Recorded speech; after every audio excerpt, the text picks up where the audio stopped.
എങ്ങോട്ട് പോന്നു? ഒന്ന് വിളിച്ചേ. എന്തോ ഇവിടെ ഇതൊക്കെ യുവതലമുറയുടെ പ്രശ്നങ്ങളാ, നമ്മൾ ഇടപെടണ്ട. ഈ അകത്ത് ഒരു ചായ എടുക്ക്. ചെല്ല്.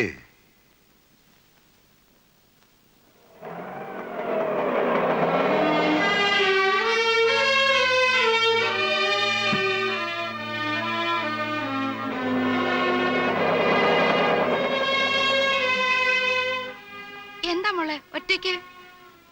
അങ്ങനെ തോറ്റു കൊടുക്കാനൊന്നും എന്നെ കിട്ടില്ല. ഞാനങ്ങോട്ട് വലിഞ്ഞേറി ചെന്നൊന്നല്ലോ. എന്നെ എന്റെ വീട്ടുകാരും കൊച്ചാക്കാൻ ആ തള്ളയുടെ ഭാവം. അതിന് വേറെ ആളെ നോക്കണം. ഞാൻ പറഞ്ഞു ചോദിക്കാൻ പറയുന്നത് എനിക്കും ആളുണ്ട്, കയറി കിടക്കാൻ സ്ഥലമുണ്ടെന്ന്. അമ്മയ്ക്ക് മോനും വരച്ച വരയിൽ നിർത്താൻ എന്നെ പോലുള്ള പെമ്പിളേറെ ഇന്നത്തെ കാലത്ത് കിട്ടില്ല.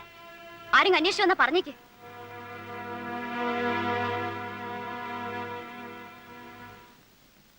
ഇതെന്താ? ഇതും യുവതലമുറയുടെ പ്രശ്നമാ, നമ്മൾ ഇടപെടണ്ട. പൊയ്ക്കോ.